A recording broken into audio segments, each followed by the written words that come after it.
your stock price is going to go up and down based on what you provide for society, what you provide within your clique, your group of I friends. love that, man. Your stock price is going to go up and down. Are you the type of person that people can rely on? Are you the type of person that is People want to invest in. trustworthy?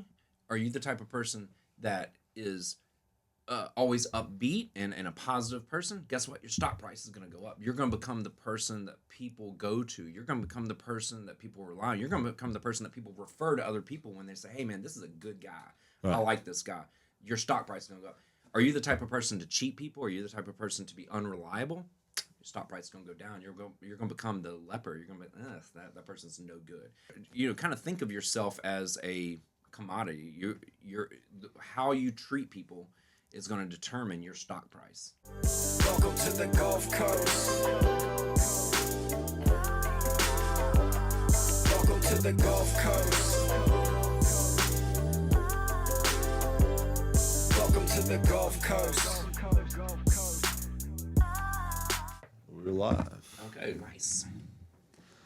Welcome, guys, to the Gulf Coast Music Channel. Today's new wave, Frankie Little. What's up? How are y'all? Yes, sir. Frankie and I first got connected. I was kind of doing a business on the side and reaching out to people via Facebook. And one of the people that I reached out to, luckily, was Frankie. And ever since, he's been kind of a mentor to me. So this is really cool to have him on. Say? Yes, sir. Frankie, describe your introduction into music. Nirvana. I mean, I was born in 1979, so early 90s. I was becoming a teenager, and I mean that was a pivotal moment, I think, in music and the lexicon of society. And so got into Nirvana like a lot of kids my age, and then my best friend down the street, we both just kind of at the same time got into Right. grunge music and that kind of stuff, like a lot of kids in America at that time. And so that just was like, oh my god, I want to play guitar. Like before that, I was real into baseball and sports and stuff, and then there was that transition. Like a lot of kids go through around that age, around 12, 13, you start trying to test new waters and try different things. And so I started telling my mom, like, I want to play guitar, I want to play guitar, I want to play guitar.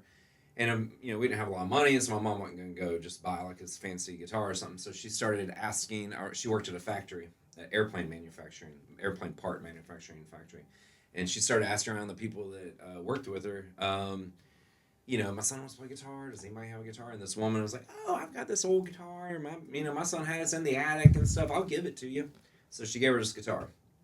It was an acoustic guitar, but it was a classical acoustic guitar, and classical acoustic guitars typically have nylon strings, not steel. Gotcha. And they have the bridge is really high, and so they have they're just designed a little differently. But I didn't know, they didn't know, this woman didn't know, and I didn't know, and so she gave us this classical guitar that was strung like a regular guitar with like steel strings. It's So, quite the mutt.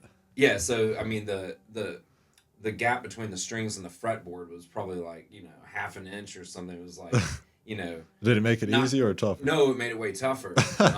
But I didn't know. I was Right. I was so stoked to have a guitar. It was just like, Yeah.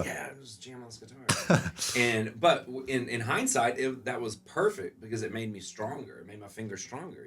I didn't know. I didn't know any better. I didn't Right. play another guitar. So, but it forced me to have to really struggle to Right. to make a sound. And so after my mom realized, okay, this isn't just a passing phase, like I played on that for months, and she was like, okay, well, this is, you're actually wanting to play this. Took me down to a pawn shop, and I bought a Sunburst Squire, so it's like a kind of a generic Fender, Yeah.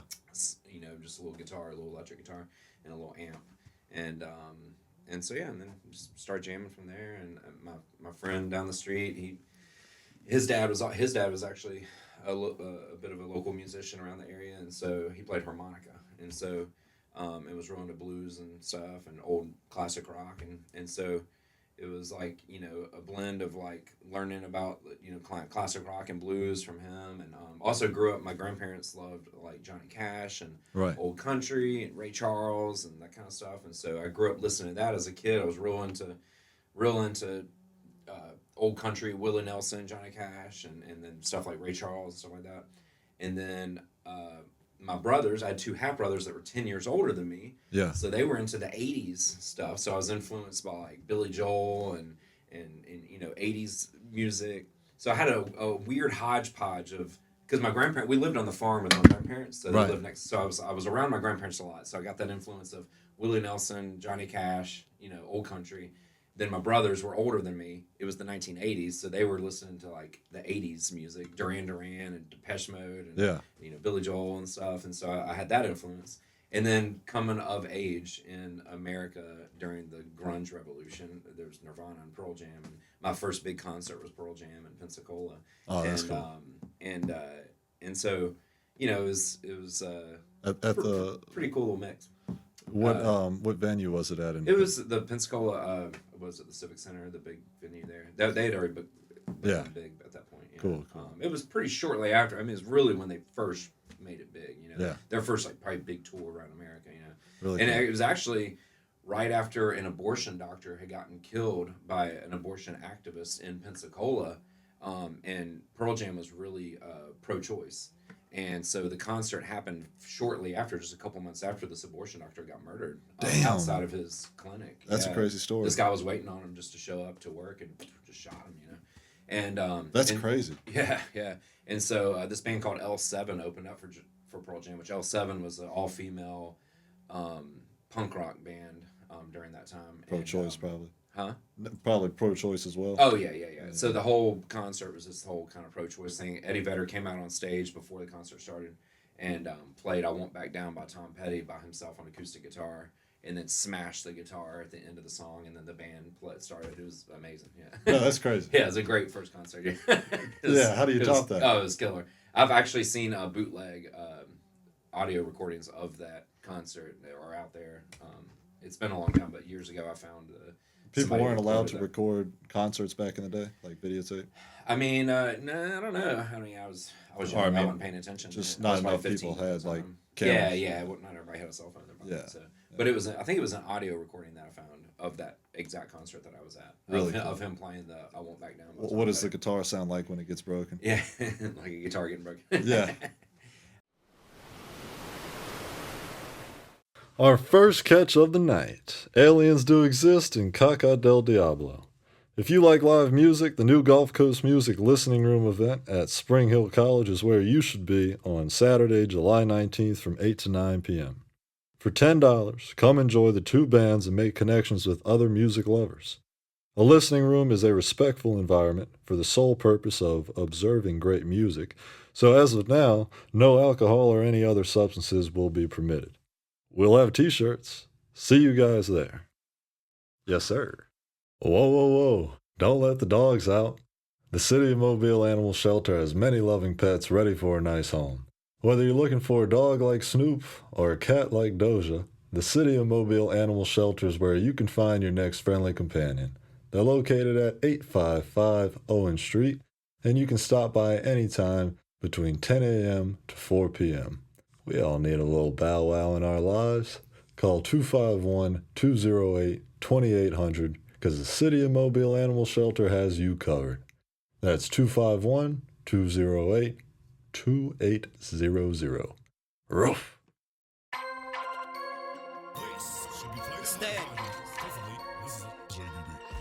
Green team.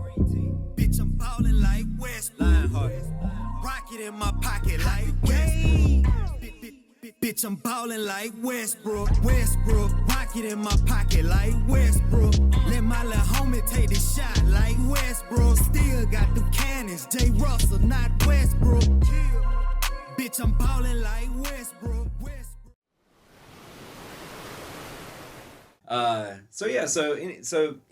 Started playing guitar, and then a couple other friends around school, we're all getting into the same stuff and playing music, and then we met a guy that was older. He was out of school. He was in his early 20s, and he played drums. Yeah. And so we decided to form a band, and we didn't have a bass player. Everybody wanted to play guitar, nobody wanted to play bass. So I was like, you know what, I'll play bass. Fine. So I went and got myself a bass, a cheap bass, and I played bass in that band. Because my buddy that played guitar is way better than me. He had been playing longer than me, and he had, been learning like music theory and stuff. Right. So he was a badass. He still is badass. He lives in Gulf Shores and still plays around Gulf Shores. We'll get him on. Man. Yeah, he's super cool, man. His name is Max Brabner. But yeah, so he was better than me. So I was like, well, I'll play bass. So I played bass in that band, and we were just a goofy little band, little high school band.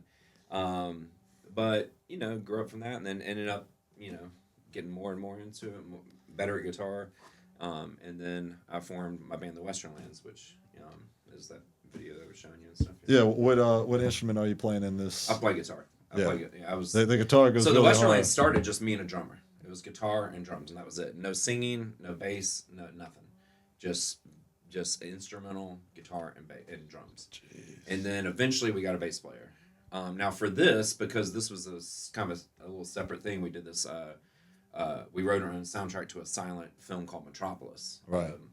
Old German silent film from 1927. So we wrote our own original soundtrack to it, and it wasn't at the same time as the film was made. No. Yeah. The film was made in 1927. Right. It's a real famous silent film. Okay. It's like kind of in. How did you guys mash it up? Like what do you mean? How do we write it and mash it up, or when we played it live, how did we sync it up? We practiced. We just. But we had triggers. There were certain triggers that Right. In terms of creating this video and posting it to YouTube, like what? That was a live recording of us playing it live at the temple downtown. Right. That building downtown with the Smiths out front. Right. So the Mobile Arts Council put on this thing, and there was a friend of ours that was real into the film stuff in Mobile, and he convinced them. He was like, "Hey, if I get a local band to write a soundtrack to a silent film, can we perform it during Art Walk at the temple?" And that's how it came to be. So really it's cool. like the city kind of financed it, I guess. Right, and then you took that recording and it synced perfectly with this. So he approached us and was like, "Hey, would y'all be interested?" I'm like, yeah, we'd definitely be interested. So we had 3 months before performing it live. So in 3 months, we wrote, rehearsed, and performed a 2-hour original soundtrack to that film. Oh, and people watched the film live. They were watching it. We were on a stage. No, that's crazy. We were on a stage, and it was on a big screen. There was probably like 500 people there. That's incredible. Yeah. And how did they know? So this recording right is us playing live, and then my friend that recorded it afterwards just put it over and put it on YouTube. Yeah, that's a crazy story, man. Yeah. So you didn't know that, did you? I had no idea. Yeah. How did they know to reach out to you guys?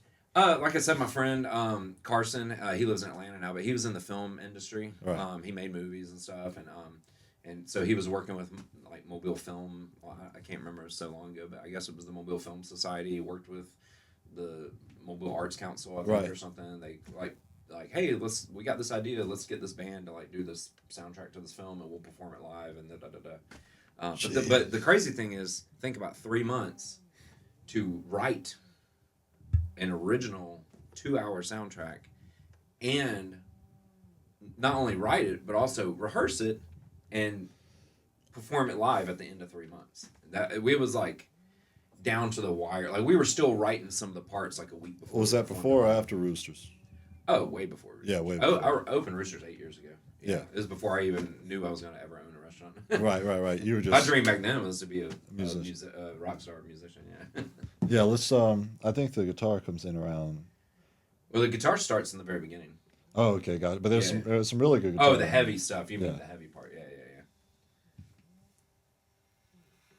So, is that you? Yeah, that's me. This is one of the really badass parts. You really got to see the movie to kind of know what's going on. But this movie's all about classism. It's like the rich and the poor, and the big divide, and the working class. This was an evil robot woman that was sent to tempt. She was meant to tempt. Oh yeah. She had to be a robot. The way her hips move, like Shakira doesn't even move. Yeah. Just imagine in Germany in 1927. Germany knew what it was doing with its money.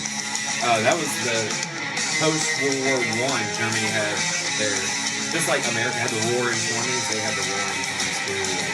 Post-World War I Rebuild. And then they had when the market crashed, It had that as well. and they went into a Great Depression kind of, and that's kind of what led to World War II. Yeah. That And is. speaking of World War II, That is what shredding sounds Fritz like. Lang. Fritz Lang was like Germany's most famous director. He was like, the man, right? Right. Because he had made this movie and some other stuff, and he was like really well known.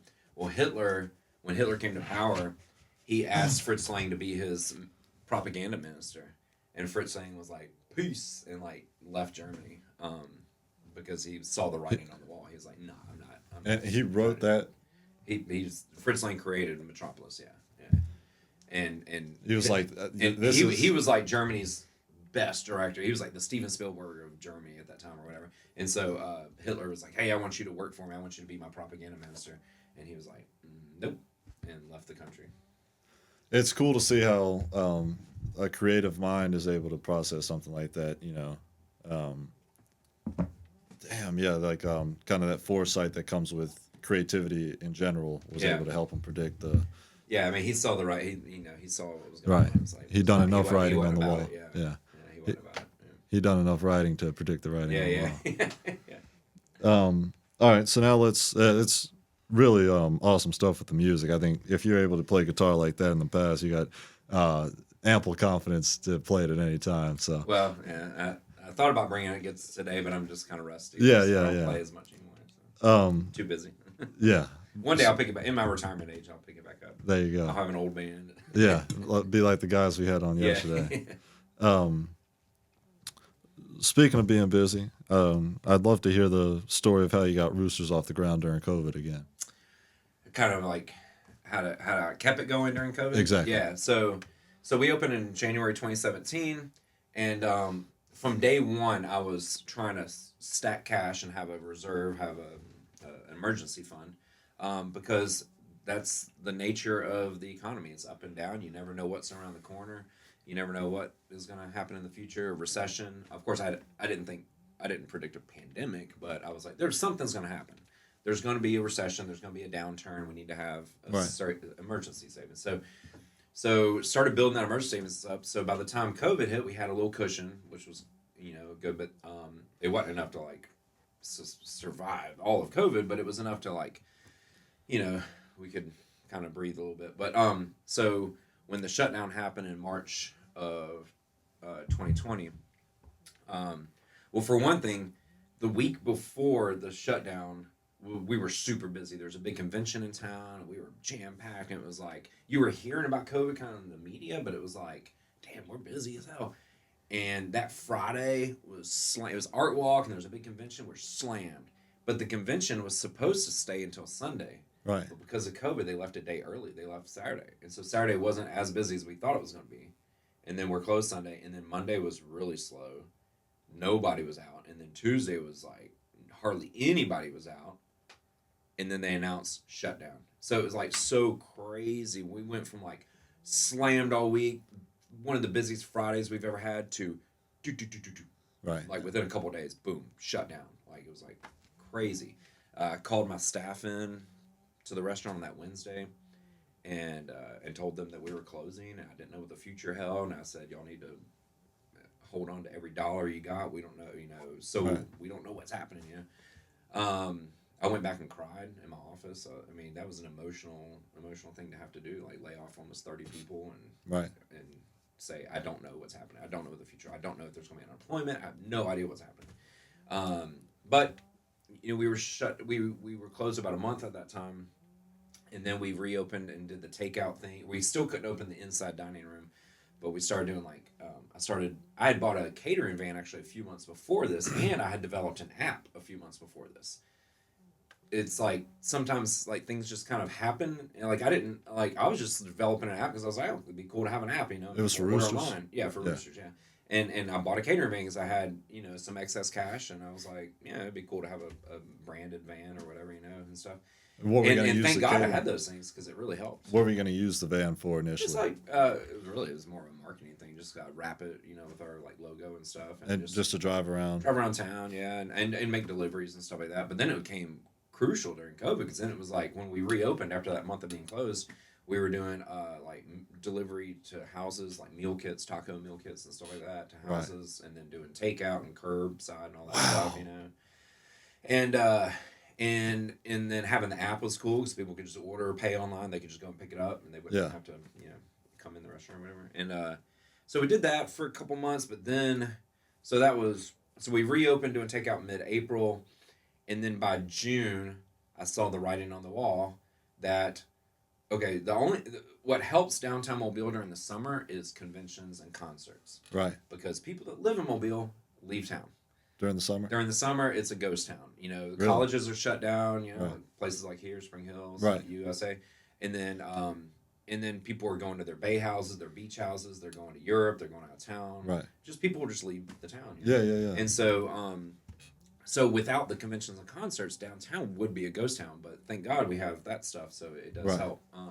But I knew that without the conventions and concerts, because of COVID, that it was going to be dead. So I voluntarily closed all of July and half of August.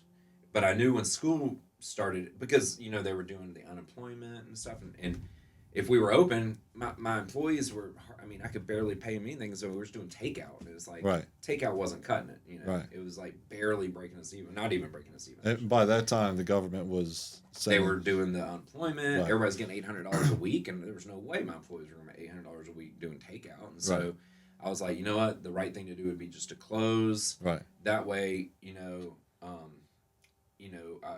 we would eliminate any overhead of like, you know, food and labor. I wouldn't have to buy it. You know, I worked a deal out with my landlord to reduce my rent, and, you know, just try to reduce the amount that it would cost us to close. And then allowed my staff to get the unemployment for that month and a half. And then when school was starting that year, I knew, okay, well, school's starting, people are going to come back to Mobile, things are going to start to maybe get back to normal, hopefully. And so we reopened at that point. I really want to hear how you were so determined to keep Roosters open during that time. I remember you mentioned like just working. It may have been also in 2017 when you were opening up, just working these crazy long hours to keep the restaurant afloat. You know, I think anybody respects that type of spirit. Well, it was do or die. I mean, I put everything on the line for that restaurant. You know, And how are you so confident? Like about failure it? was not an option. Yeah, and how are you so confident about? Naivety, just Yeah.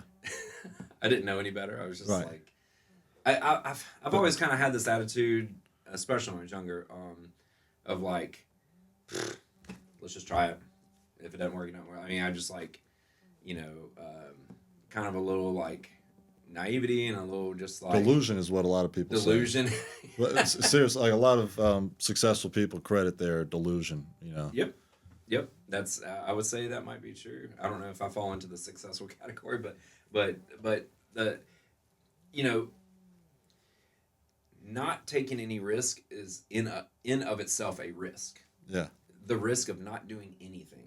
Yeah. And so I've kind of just been in even when I was younger, it was just like, yeah, I'll just drop everything and go do this other thing and try it out and see if it doesn't work. I'll go find something else to do. And so it was like, you know, I don't think too much about all the possible outcomes and what might happen and what might not happen. I think that really holds people back a lot, whether it's in relationships or personal life or business or investing. It's like people to overanalyze stuff. Right. You can overanalyze yourself into doing nothing, and a lot of people do that. And Definitely a victim of that. Yeah, you said you're a victim of Oh, that? yeah. No, you're not. No, trust me. No, you dive head first. I know you. You're into all kinds of stuff. I mean, you do have to mitigate risk. I mean, of course, you got to mitigate risk, and you got to weigh options. I mean, I'm not saying I don't weigh any options, but at the same time, I just like let's just do it, man. And just, Right. you know. But then, you know, I am guilty of doing that, and then getting in a situation where you're like, oh no, I'm really deep into this now. I'm like, you know, what am I going to do now? Yeah, they're definitely a victim of that too. Yeah. Yeah. Yeah, I think me and you are a little similar in that. Like, I like to do a lot of different stuff. You like to do a lot of different stuff. And then sometimes it kind of weighs on me. I'm like, man, I'm really trying. I'm doing a lot here. Right, and you have to battle sustain between that? like feeling like you quit on something versus making the right decision. Yeah. Yep. Very much so. Yep. Very true. Yeah. And then your support system, like my parents will get on me for it. Yeah, it's Oh, like, really? like you're spreading yourself too thin, Mhm. but you only live once. It's I think I told you that before. I was like, man, but right, you're young. I was like, dude, do it while you're young, man. right. And Because it speaking gets of harder the older you go. right, and speaking of doing it while you're young, looking back to your 20s, what are like 3 events in your 20s that greatly impacted you? Meeting my wife, um, having my first child, definitely, 100%. Which I was 29 when that happened. Um, and getting into the restaurant business, because I was in my 20s before I got in the restaurant business. So I would say if I had to pick three, those were definitely the three that Right, took me in paths right. that I just did not expect to go on. Yeah. And those are such like crucial moments of life, Oh yeah. and yeah, I mean, those great answers, of course. Um, what type of, because I think a younger audience has like heavy pressure to fulfill crucial moments like that. Like those are You can't force it though. It's just you can't. That's a good point. Yeah, that's a good point. It's like the heavy pressure to fulfill your role as a human, to commit yourself to something, to reproduce, to create a family. Were you ever nervous about that, and how did you cope with it? Well, for one, I never thought that I was the type of person to have kids, and Really? I was never on my like agenda of like I'm gonna have kids. Um, and so it it kind of blindsided me, and I mean I was like I never want to have kids up until I was ready. Mhm. Um, and so, but once I was ready, it's kind of like once again just diving in. Once I thought about it, it was like, okay, let's do this. That's Like it good. was like not a lot of like, Yeah. it wasn't a lot of like, should we not? It was like once it got into my mind, I've always kind of been that way, for good or bad, I don't know. But once I get an idea and I want to, it's like I'm pretty hard headed, and I just like I want to do it now. Like I'm Right. just gonna do it, and it's not like a lot of like thinking about it really. Right. So it's like what put it in my mind having kids was my older brother came to visit. He had kids. It was actually the last time I saw him in person, because we lost him in Afghanistan in 2009. But Sorry to hear that. but in 2008, let's see, it was been probably early 2008, maybe late 2007. He came to visit and he had his kids with him, and we went to the Exploring in Mobile, and his kids were playing in like the kid area, and he and I was dating my wife, Faye, and he was like pulled me to the side and he was like, y'all should have kids, man. She's awesome. Y'all. And I was like, and I never even thought about it before. I was like, oh, really? And he's like, dude, it's amazing. He was like, and my brother was never the type to have kids either. He was like, I'm not having kids.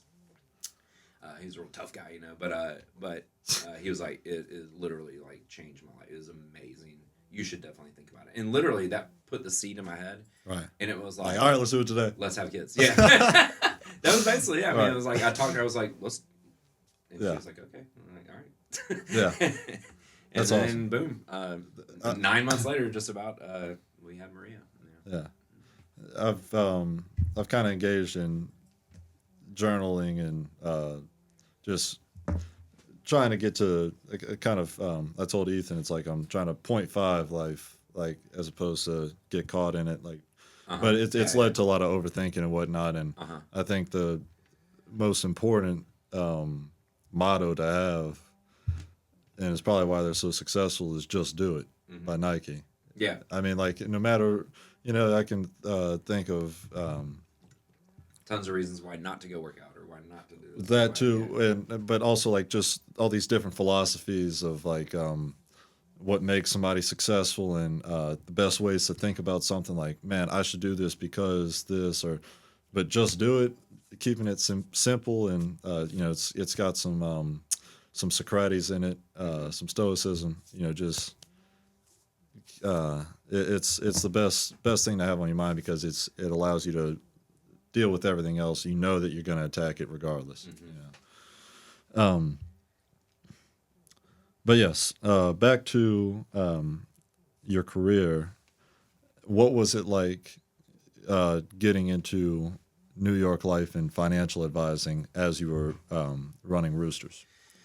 So coming out of COVID 2021. Sorry. Yeah, no, go ahead. I've got a couple more questions about Roosters Yeah, before yeah, yeah, before we no, get into yeah.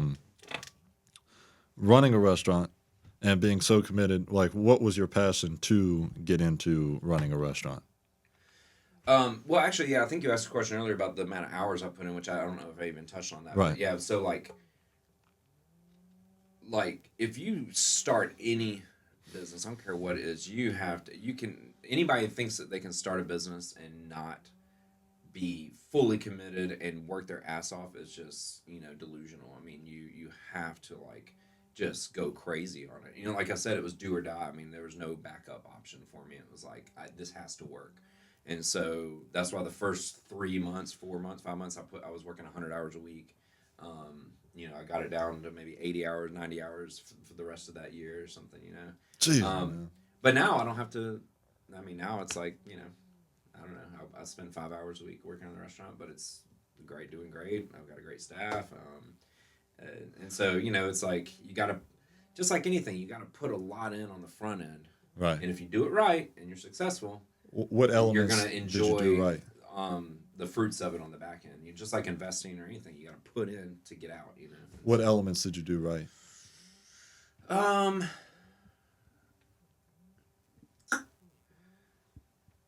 I believed that consistency was key. Too many restaurants are inconsistent, so consistency was a big thing with everything from the way the food looked to the taste to the service. I think that's key to a successful restaurant. And hiring the right people, firing the wrong people. Quick to hire or slow to hire, quick to fire. I wouldn't say I always followed that exactly right, but definitely like incentivizing the right people to believe in my kind of ethos of the business, Right. Which is we're not just in the food business, we're in the human experience business. We're Right. not just selling food, we're selling a human experience. And so I don't know. I mean, it's kind of a hard question to answer. Like, it's hard to say like, what did you do right? I don't know. I guess those would be some key points for sure. Consistency Right. But get back to like you asked like what drove me to the opening Roosters. Is that what you asked? And also initially, yeah, what was your initial passion? Tired of working for other people. Yeah. And not that I worked for bad people. I mean, I had a lot of great mentors that I worked for, but I was tired of like my time and my life being dictated by other people. And I was a creative type person. I mean, I was a musician and, Right. Something like that. And so, if you're a creative person and you have a drive, you kind of want to do, I've always been a hard-headed person too, a little bit, my family would say. And so I, kind of want to do things my way. And when you're working for other people, you do have to learn how to follow before you can learn how to lead. So you do have to be a good follower, which I was a very good employee. For certain people I worked for, I was a very solid, very good employee. I'm not saying I was a bad employee. I want to do things my way. But it got over time, as I learned things and learned more about the business, I would be like, man, I would do this differently. If Right. it was me, I would do this differently. And so, anyway, yeah, I just started working for other people, and I want to just be, be my own boss. And it's not for everybody. Some people, they can't maybe handle that type of responsibility, being your own boss. They need more direction from other people, and there's nothing wrong with that. Yeah, I mean, you have to be really confident that what you are deciding on is the right. Because, did you have a mentor during the time you were owning Roosters? I mean, like I said, I'd worked for people who I learned a lot from. Right. But when it came to opening Roosters, there wasn't like there's people I went to and asked questions for sure. Right. But I wouldn't say there was one person that I was kind of teaching me. Right. Or whatever at the time. It was just like I would reach out to people that I trusted and that were older than me and knew more than me. And hey, what do you think about this? Hey, how does how should the lease go? Like that stuff like that. Did you get a bank loan for Roosters? Nope. So how are you able to afford? I found investors. Gotcha. Yeah. And what was that Silent process like? great question. So, and whenever people ask me about how do you start a business, this is what I say. This is what I did. Well, for one thing, I was wanting to open a restaurant for years, but I didn't know what to do. I was like, I've got this idea, but I don't know what to. And it finally, I got to the point where I was like, dude, I can't just keep sitting around and on my hands and just being like, well, I got this idea I'd like to do, but I don't know what to do. I was like, I got to figure this out.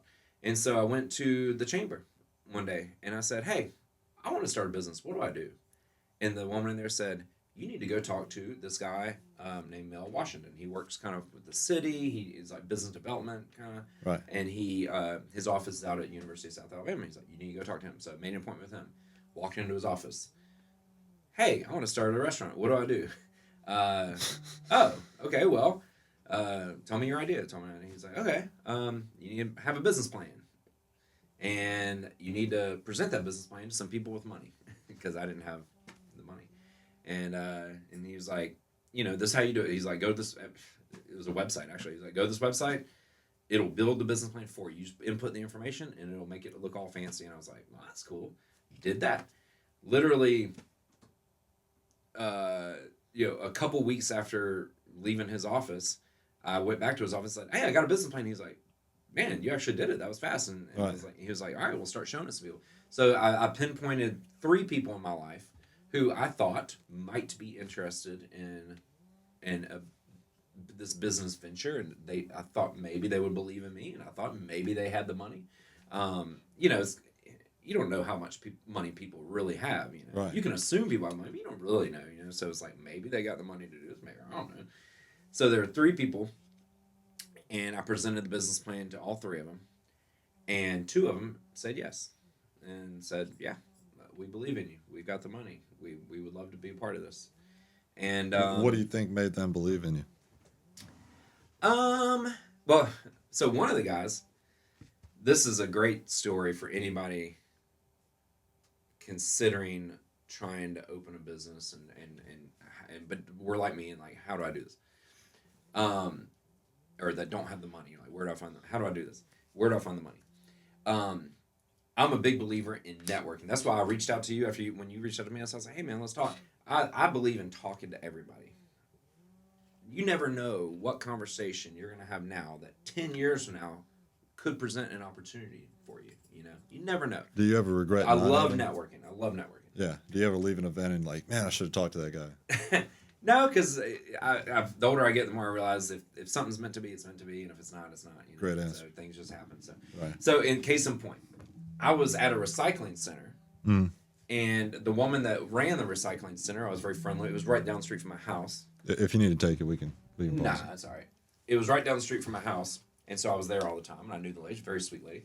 And her husband, I met maybe once or twice. He was a dentist, or is a dentist. And one day I was dropping some recycling off, and he happened to be there talking to his wife or something. And we had a 5-minute conversation probably about how cool it would be to have a burrito restaurant in downtown Mobile. That was a random 5-minute, maybe not even 5, maybe 2-minute conversation. How old are you? I mean, I was, I guess, in my early 30s, early to mid 30s. This was a couple years before I opened Roosters, so yeah. I guess I would have been like 32, 33. Had this just quick little conversation about, man, it'd be really cool to have a burrito restaurant downtown. He was like, he loved what sparks a conversation like that? Yeah, I can't remember. Man. I like burritos. At the time, I was working at the Bull, which was a Southwest style restaurant in downtown Mobile. It was more like fine dining, gotcha. And he liked the Bull, and so maybe that was kind of what we talked about. And I was like, and we just had this quick conversation. All right, that was 2 years before I created this business plan, right. And I said, that guy might be interested. Based on that 2-minute conversation we had 2 years before. Right. And he ended up becoming one of my investors. So, wow. So you just never know, man. You got to put it out there. You got to, if you really want to do something, you got to network. You got to put it out there, and you never know where it's going to come from. You don't have to be specific about this, but what's like the average amount that you would get from investors? From an investor. Well, the last I checked, and it might be different now, but the average cost to open a restaurant in America is, I think, $450,000 or something like that. We did it for way less than that, like a quarter of that. How was that possible? Because I was doing it. It was a turnkey. It was I found a location that was a restaurant that was closing. and So you didn't have to build it from the ground. Yeah, exactly. Yeah. So, and I would encourage anybody wanting to start the first restaurant to go that route. Don't dump Buy 500,000 into something that you don't know if it's going to work or not. Right, buy a used car. Yeah, exactly. So, and then the other person was somebody in New Orleans who was a retired orthopedic surgeon and just a great guy that I knew through my wife's family, and he was a real big foodie. Him and his wife were big foodies. You know, grew up in South Louisiana, and they were awesome, hospitable people, and he was really supportive. Every restaurant I worked at, the whole time I knew him, he would come and visit, and we talked about food all the time, and so I was like, well, maybe he's interested, you know? Right? And sure enough, he became the main like financial investor because he had the most money, I think. But he became the main investor. Yeah. How do you decide which percentages to allot to the investors? It was it was funny. I didn't know anything about how that stuff worked. Yeah. And so I was like, I guess I'll sell $5,000 a share. Like for every 5,000 invested, they get one share of the business. And my friend who I was getting advice from, who had gone to business school and had a degree in finance and stuff, he was like, by doing that, you're evaluating your business at $500,000. And I was like, oh. He was like, so you're evaluating a business that is untested, that at 500,000. So do you think it's worth 500,000? I was like, probably not. So I was like, okay, 2,500 a share then. So that's what I sold shares for 2,500 a piece. So Gotcha. So however much they invested, they got for every $2,500 they got one share, basically. Since then though, the main investor unfortunately passed away in March of 2022, and we ended up buying out his estate, and so now that made me 90% owner, and then I still have the dentist as one of the silent partners, and he has 10%. So 10%. Gotcha. Looking to transform your property into something remarkable? Land Refiners is your trusted, locally owned land services company based right here in Baldwin County, Alabama. Whether it's forestry, mulching, land clearing, tree and debris removal, demolition, grading, or even emergency services, Land Refiners has you covered. They work on both residential and commercial properties, bringing efficiency, professionalism, and results that last. Their team is licensed, insured, and proudly serves Baldwin County, Mobile County, and surrounding areas. At Land Refiners, they don't just move dirt, they build lasting relationships by exceeding expectations every time. Call today or visit landrefiners.com to schedule your free consultation. Land Refiners. Local, reliable, refined. Euphoric. Let's change the subject. I can talk about your looks for days. Take it off your mind. I could do this all the time. I could lay it on the line, and I could drop it on the dime. Let's go. For 7 years, I've been shedding tattoo tears. Sideliners, urban game on the pub list. Yeah, blessing on all of my haters, that's just what it is. Yeah, too lit.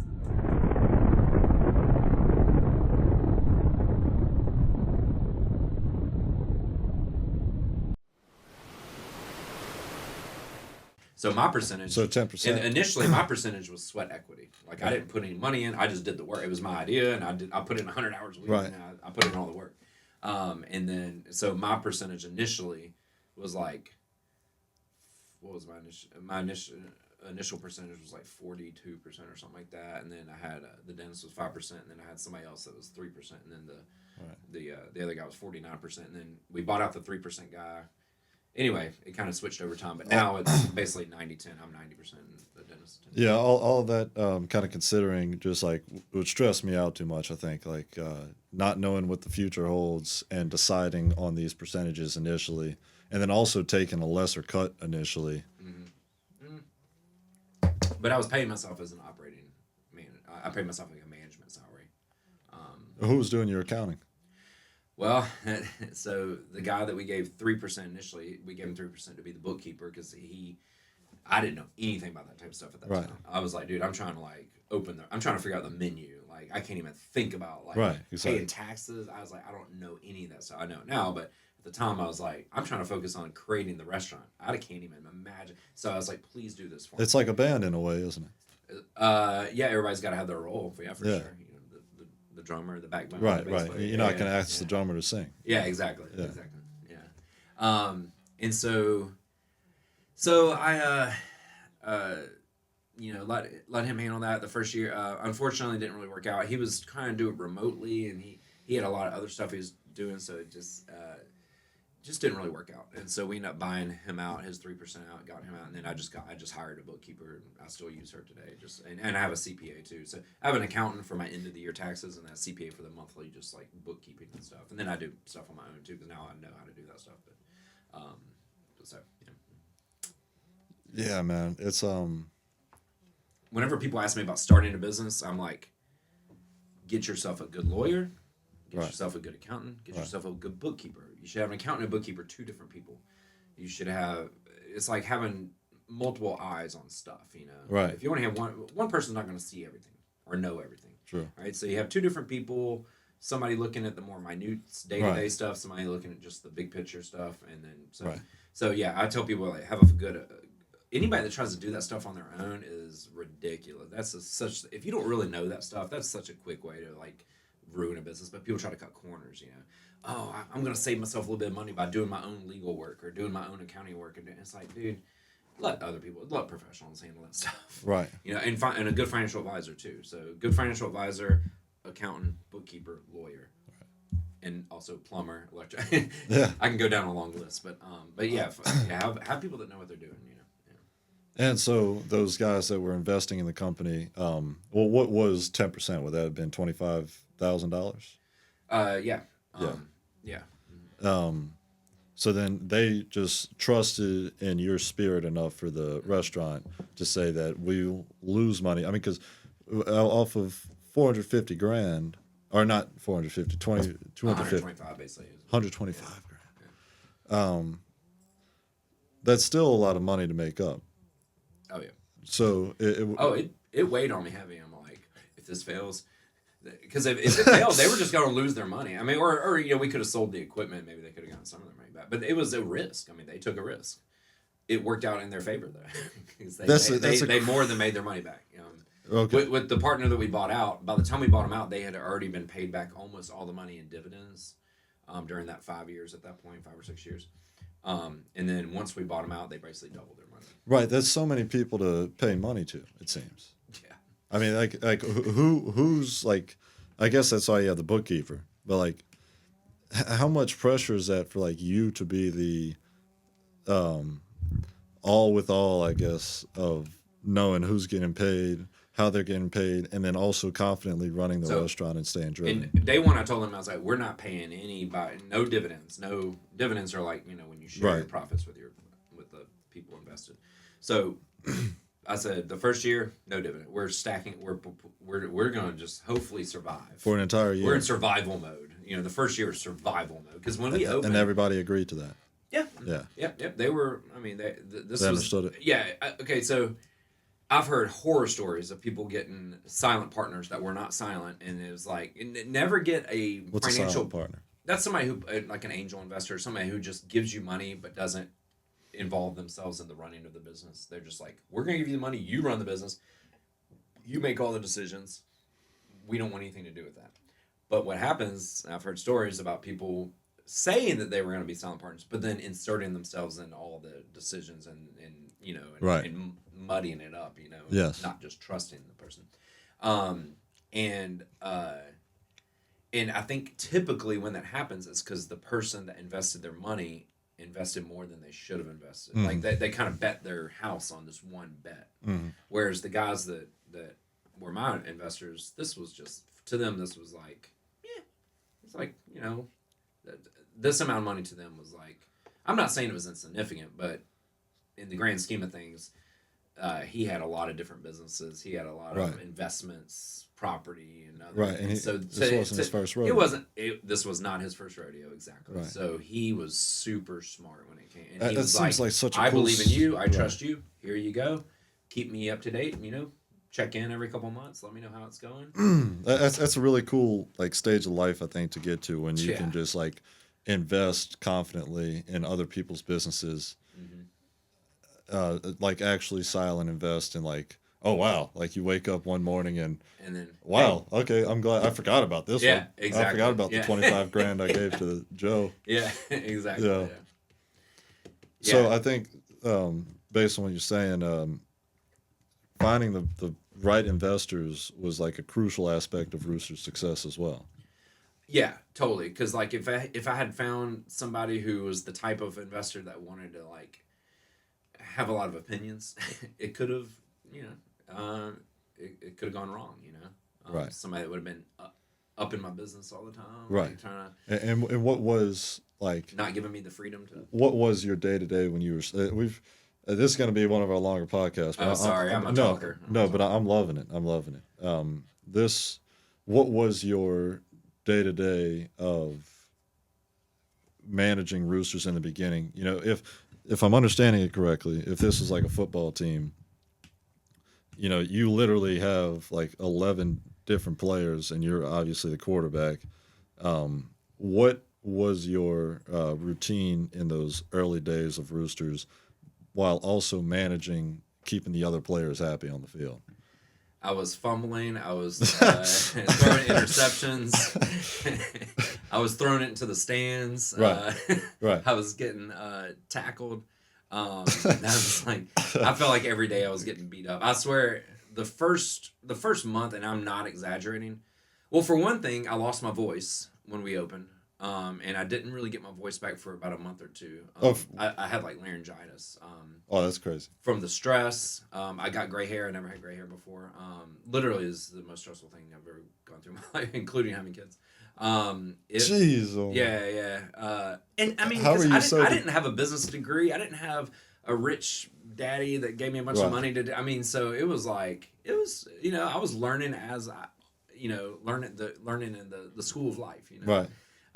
I was learning on the fly, you know, and so. Did you feel really vulnerable during that time? Oh God. Yeah. Okay, so going back to what I was saying, the first month, and I'm not exaggerating. Not only did I have laryngitis, I sounded like this. I could barely talk because I had been talking so much, like trying to train the staff and trying to talk to all these people and interview these people and talk to them and figure out how we're going to do this. And then the stress and the nervousness. I literally, you can ask my wife. My wife still mentions it, that the first month or two we were open, I literally had laryngitis. And so I didn't sound right. I sounded kind of like this, and I got the gray hair, and also every day I was like shaking. I remember like driving to this like. How did you sleep at night? Not very well, yeah. And like I said, I was working like about 100 hours a week, and I remember. You know, in the first couple of weeks we were open, we were out of something, and I was having to run to the store to get something on the fly, and I was like flying down to the grocery store, and I was like gripping. I found myself like gripping the steering wheel, and just thinking like, "What have I done? What have I done? Oh my God, what have I done?" That's how badly you didn't want to work for somebody? Yeah, that's a good way to put it. That's a good way to put it. Also, it's like once again, I dove head first into something, and then once I got in the water, I was like, "Oh shit, now I gotta swim." Like, now you got to swim. And it's so funny. My friend that owns Noble South down the street, Chris. I love that. Yeah, me too. I love that metaphor. I saw him in the street, maybe a week or two after we opened, and I went up to him and I grabbed him by the shoulders. I said, "Why did you not tell me how hard this was going to be?" He started laughing. He was like, "Man, you got to find out for yourself." And I was like, "Oh my God, I'm dying." But man, it worked out. I mean, I'm so happy I did it. It's kind of like, it's like having kids. It was scary and it was crazy, and you have this kid and you watch your wife give birth, and it's like, oh my God, this is crazy. But dude, I would not. I love having kids so much. I love my kids so much, and it's like it's the same thing. It's like I went through that. Like, why am I doing this? This is crazy. This is hard. You're living such a raw human experience, man. Like any story that you have is just like, I just dove in and somehow it worked, you know, by the skin of my teeth. Yeah, I mean, like, I questioned those first few weeks. I was like, what, like, seriously, what have I done? Oh my God, I got these people's money. I got to worry about their money. I got employees I got to worry about. And every day was like fire after fire after fire. What are we going to do about this? What are we going to do about this? I didn't know how to. I'd worked in restaurants and I cooked at home and I cooked a little bit at restaurants, but I didn't know the scale of how much we had to cook. I was making salsa in like a Vitamix. we were making salsa multiple times a day. A tank of salsa. Yeah, we were making like a little thing of salsa, and so I had to learn like, oh, Put shit, it in the carburetor. we need to make like now when we make salsa, it's like in a giant tub, you know. But at the time, I was making like little, because I didn't know. I was like, I don't know how busy we're gonna be. I don't know how to make large batches of stuff, because you get to the point you go, if you're busy, you gotta make like huge batches of stuff. I think you answered a lot of my questions. I think with regard to Roosters, that's a great way to segue into financial advisory. Is that coping with the unknown must be a great. I mean, anybody that's looking to invest their money with somebody and have somebody's mentorship with investing their money would love to have somebody that had gone through something like that is able to cope with unknown situations and stress and relieve their stress because they've been through it. Yeah, you're building calluses. I mean, that's right. That's why, unfortunately, these days, like I think too many people were putting like pads around themselves. They're protecting themselves from anything that could possibly be negative or possibly. It's human nature, though. Man, I know, but man, these days, like too many young people, I think, are putting too many guardrails on themselves. And Gotcha. They're not building those calluses. Like, dude, you got to get hurt. Sorry, you got to fall down and scrape your knee. You've got to get your heart broke. You got to get hit by a twig. That, man. Yeah, you got to get hit by a tree limb. You got to get hit by a tree limb like I got right here. Yeah. You got to build those and you'll never build those calluses until you've gone through something hard. I mean, so yeah. I mean, so I guess maybe that experience has helped with my financial planning business too, because it's like, yeah, that's hard in a different way. Right. Yeah. Awesome. I've got some financial advising questions. What's the significance of financial advisory? In your words. Well, not having a plan is still a plan. It's just a bad plan. And unfortunately, too many people are ill prepared for the future. Yeah. It's funny, I talked all about like diving head first and not having a plan, but I Not don't having mean a not having a plan. plan. I mean, you should have a plan. Not having a plan is a plan. Having a plan is a plan. It's just a bad plan. Wow. And there's too many people that are going through life, and specifically talking about financial advising or financial planning. They don't have any they're flying by the seat of their pants. And I've never heard that philosophy that like no matter what you've got a plan, like whether you know it or not, whether you can control it or not. Yeah.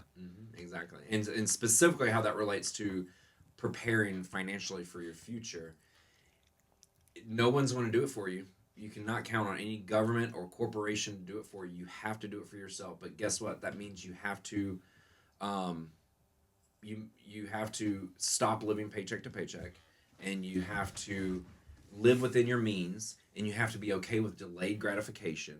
And too many people these days don't understand delayed gratification, or they want immediate gratification, and financial planning is not immediate gratification. Yeah, I mean it's like opening a restaurant and not seeing rewards for the first year. Yeah. Exactly. Or I relate it to like working out, you know. Do you work out? No, I wish I was more consistent with it. Well, that's what I was going to say. Is I like try to. When it came to like running the restaurant and being a financial advisor, like I don't know how you have time to work out. Yeah, well, that is part of the problem. Time is part, and having 2 kids too. That it's a workout in itself. If it wasn't for all that, I would definitely work out more. Yeah. That's why movie stars can be all buff and stuff, because it's like if in between movies they can just work out a bunch. Yeah. But when you're doing the day-to-day stuff, yeah, it's hard. But I also relate financial planning to like gardening and stuff. It's like you're not gonna see immediate. You know, you're gonna plant a seed, and you're gonna have to make sure it's the right soil, and you're gonna have to water it, and you're gonna have to nurture it, and you're gonna have to fertilize, you're gonna have to weed it. But if you do it and you stay consistent, eventually you get to pick the fruit of that plant. Right. You know. And that's a great analogy for financial planning. Absolutely. You're not gonna. It's delayed gratification. But guess what?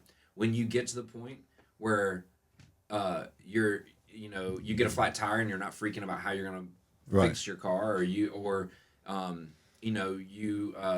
something happens and you can't work, but you've got money coming in from other sources, whether you started a business or you got financial money invested that you can live off of. And you've mitigated risk through things like disability insurance and life insurance. So if something happens, you know your family's taken care of, you're taken care of. All those things are crucially important to be able to, I think, live. I mean, money is not, uh, not going to solve all your problems, but it will solve a lot of problems, and it'll allow you uh, to not have to stress. Right. But you'll never get to that point if you don't start planting those seeds for the future. If you're living paycheck to paycheck and you're always behind and you're in debt, then you're just gonna, you're gonna get to a point where, man, bad things are gonna happen. But it's impossible to avoid stress. It's just like no matter what, because if you invest your money and you are initially living paycheck to paycheck, that creates stress in the moment. It's That's true. That's it's all about perception. I think it's either you want short term gratification or long term, like you said. Well, living within your means is important, and too many people want to live outside because they see. That's a good point. Maybe because of social media, they see it's like keeping up with the Joneses. Corrupt, They're going on vacations, they're going to concerts, they're Right. doing this. So I need to do that too. Gotta kill social media. Exactly. Yeah, you gotta know what are your means and live below your means really, and put away as much. Right. You'll never get ahead if you don't start putting something into the future. You got to put what I tell my clients. I tell all my clients this: there's a spectrum, and you got to find where you fall on that spectrum. On one end, you only live for the moment. You're not thinking about the future, not planning for the future, not preparing for the future. Kind of like the way I lived in my early 20s. I did not even think I'd be alive to see 40. I didn't think I was going to have kids. I didn't think, I was living day to day, and I didn't even think about next week, let alone, 10 years from then. And the other end of the spectrum is you only live for the future and you don't enjoy the moment. And that would be somebody who's always nervous or always, and they don't have fun, and they're always just like, I need to put more money into it. You gotta find a balance on that spectrum. Right. And if you swayed one way too far, then you might need to swing the pendulum a little bit farther the other way, but don't go too far either way. Because if you're only living for the moment, your future self is going to be in a bad situation because you only live for the moment, and then 20 years down the road, you're like, damn, I have nothing. I have nothing. And I'm having to work every day and struggle and stuff. And then on the other end, if you only live for the moment, you're only live for the future. I mean, nobody's promised tomorrow. You could die tomorrow. So it's like, well, that's not fun either, So finding where you fall on that spectrum, I think is important. The older I get, the more I think about that. Right. Enjoy the moment, but don't sacrifice your future self. Right. Yeah. There's everything in moderation is everything in moderation, living in your means, all that, right. all that stuff. What are some common traits that you see in a typical client? They're all human, and human nature can override reason, and human emotion can override reason. And when it comes to financial planning, that's the reason a lot of people don't have a plan, is because they're scared to do the wrong thing. They're scared to talk to somebody about money. They're scared to talk to somebody about sometimes I call, when I'm talking to clients, it's like financial therapy, Sometimes I'm almost like, I feel like a therapist a little bit, because people are starting to air things out that like maybe they haven't said out loud, they're things that are worrying them, things that they wouldn't tell their friends and their family, but they'll tell their financial advisor. So it's kind of like a little therapy session, they're vulnerable points, and some people are open with it. Some people are like, man, I know I'm behind. I know I need to do this. I need to do that. But for a lot of people, it's not fun to think about.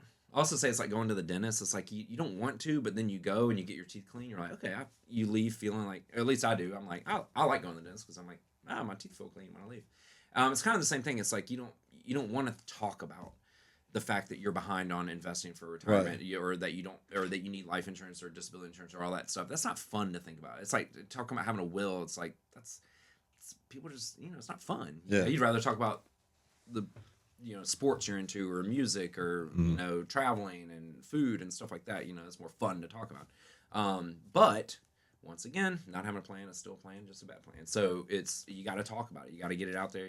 And so to answer your question, just the fact that everybody's human, and human emotion tends to override reason. Yeah. And that's kind of the hardest part of my job, is to keep people on track, because people will say, oh yeah, I need to invest. I want to do this. And then they call me up 6 months later. Oh man, I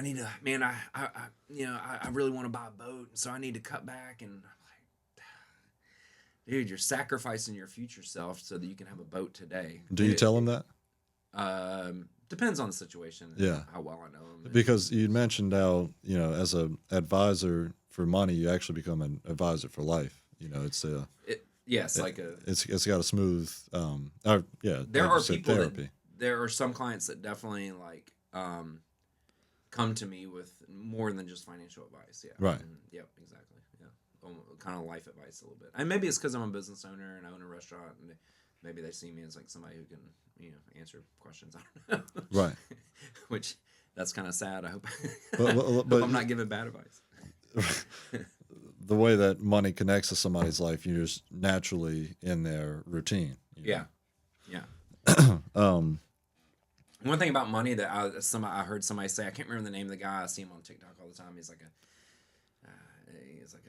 Are you an avid TikToker?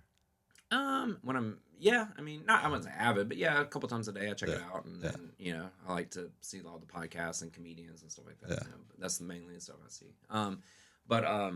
But he said something about money that I just and you can relate it to business or your personal finance. You don't buy a car to put gas in it. Right. You buy a car to take you places, right? Yeah. Gas is what you need to get the car to take you somewhere. Right. That's money. Money is the gas. Money should not be the goal. Money should be the fuel that you use to take you places. And that's one thing that I've definitely learned in business especially is money is the fuel that drives the business. It's not the goal of the business. The goal of the business should be to create better relationships, create a better community, to grow and to provide a service that people enjoy. Right. And money is the fuel that can take us there. And you can use that not just in business, you can use that in your own personal life. You know, it's like money should not be the goal, but you should definitely focus on how money can drive you towards the things that you really want to do. Right. Travel and better relationships, whatever it is, Right. Well, that's great. Is there anything else you'd like to tap into with the financial advising? If anybody's interested, reach out to me. Yeah.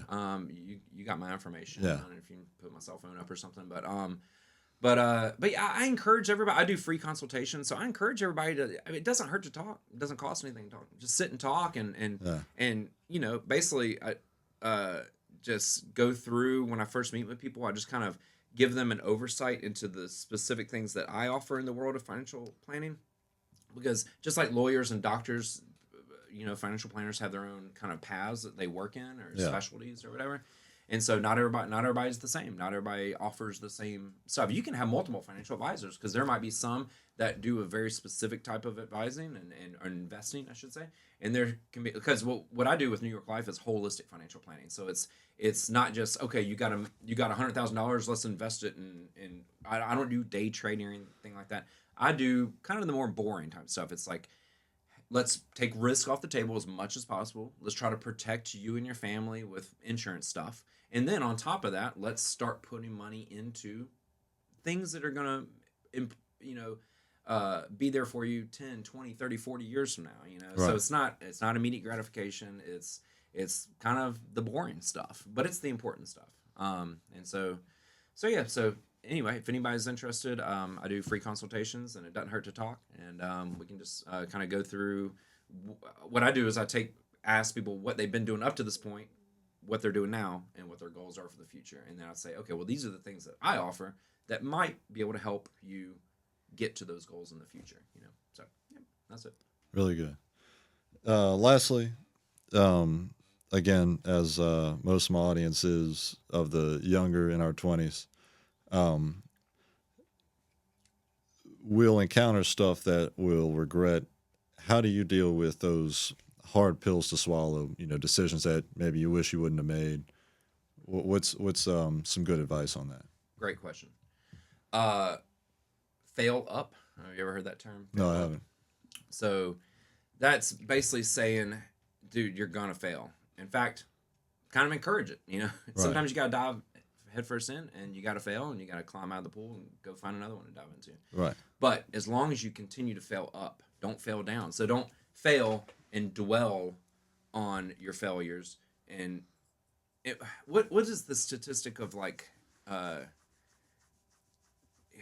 God, I can't remember the exact statistic, but how many typically very successful businessmen, how many things that they did leading up to that failed before they got successful? Right. The don't- Michael Jordan quote. Yeah. Oh, is that from him? Well, he's got a quote where he's, I miss so many shots. Yeah. Miss 1,000 or whatever. But yeah. Yeah, it's the shots you make, not the ones you miss. And Right. stuff like that. Yeah. So that's what I would say. Like don't be afraid to fail, and then when you fail, keep going. Right. Try to fail bigger next time. And eventually you're going to build those calluses, and you're going to be a badass. But you're not going to be a badass, and you're not going to build those calluses until you start failing. I know that sounds crazy, but don't be afraid to fail. Right. And when you fail, jump back on and keep going, and don't dwell on it too much. I mean, learn from your mistakes. Treat that F obviously. like an A. What's that? Treat that F like an A. There you go. Yeah. Yeah, just keep going. Yeah. I mean, learn from your mistakes, but keep going. Fail up. Yes. Let's see.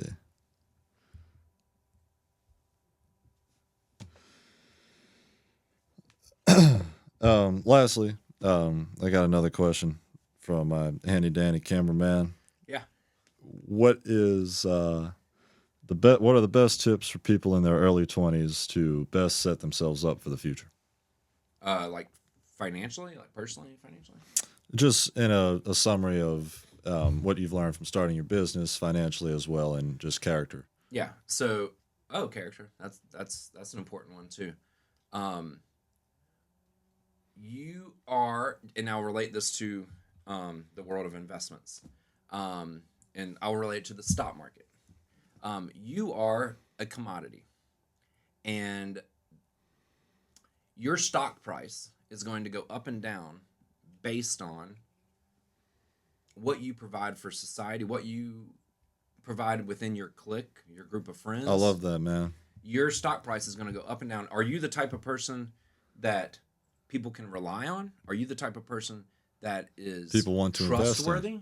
Are you the type of person that is always upbeat and a positive person? Guess what? Your stock price is going to go up. You're going to become the person that people go to. You're going to become the person that people rely on. You're going to become the person that people refer to other people when they say, hey, man, this is a good guy.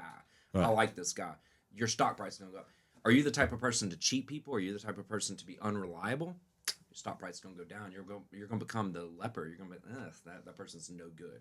And so when it comes to kind of think of yourself as a commodity. You're how you treat people is going to determine your stock price. And so that's something I kind of latched onto a few months ago. I was taking a walk downtown, and I don't know, I just kind of crossed my mind. I'm like, it's like, yeah, people, they're kind of they're standing in society, or they're standing in their community, or they're standing in their group of friends or their family. Kind of is. Are you the type of person to cheat and lie and steal? Your stock price goes down, right? Right. You're a bad person. Yeah. Are you the type of person that's super reliable and everybody loves and trusts, but you got to keep that up. You can't start that. A lot of people start out being a trustworthy, good person, and then they get popular, they become the boss or whatever it is, and then they start cheating and lying, and their stock price goes down. It's a fluctuating stock. Yeah, and so this stock is too risky. Exactly, a risky stock. Exactly. Right. So are people going to invest in a risky stock? Right. Well, maybe some people, but yeah. Right, he gets some good news, and then we gotta sell it immediately. Exactly, sell, yeah. And so think of, I would encourage people to think of themselves in that way. The things that you're doing, people are watching. Jerry's going through a midlife crisis again. We gotta sell the stock. Yeah, he just bought a motorcycle. Bought a boat. Yeah. A boat with a motorcycle in it, so you can ride the motorcycle with the boat. Yeah. Right. Turns into a helicopter. Yeah. That sounds like some Mission Impossible stuff. But sounds like some Roosters stuff. Yeah. Well, I don't know about that. We do have a flat roof. I could get a I was saying because it's Mission Impossible to start Roosters. Oh yeah. That was Mission Impossible. Yeah. I had no blueprint. There you go. No blueprint. That's why. I should also mention why I'm doing this. I built a franchise package for Roosters. We didn't talk about that, but I have it available as a franchise. So if anybody's interested in owning their own Roosters, I've got it ready to go. So I'm trying to find. How recently did you do this? A few months ago.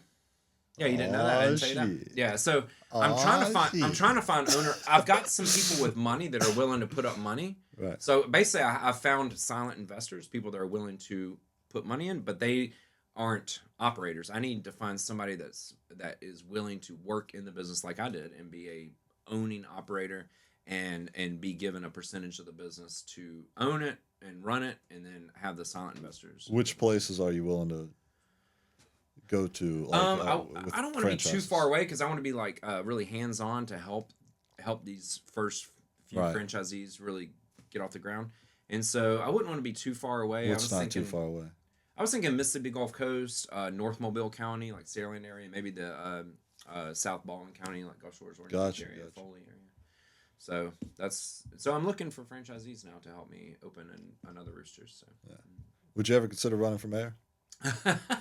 The funny thing is because I know so many people, my friends kind of joke and call me the mayor of Mobile. Just because if we go out in public, I just randomly know a lot of people. Yeah.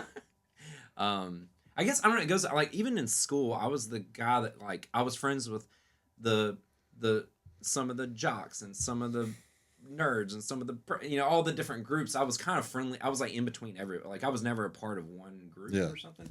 So even like now, it's like I know everybody from the mayor, literally, to like gutter punks to like business people to college students to I guess just I've always kind of been that way. I like to know a lot of people. Yeah. Damn. One question slipped my mind, but let's see if I can remember it. We'll sit in silence so you can try. Yeah, and now I just made it awkward. Now I can only think about how we're sitting in silence. So thank you guys for another episode of the Gulf Coast Music Channel. Really appreciate you guys for tuning in. Frankie Little's the man. I'll leave his number in the description for anybody interested in financial advisory or owning a Roosters or anything. Just want to talk. Right. I'm down. So thank you guys, and catch you in the next wave. Welcome to the Gulf Coast. Welcome to the Gulf Coast. Welcome to the Gulf Coast.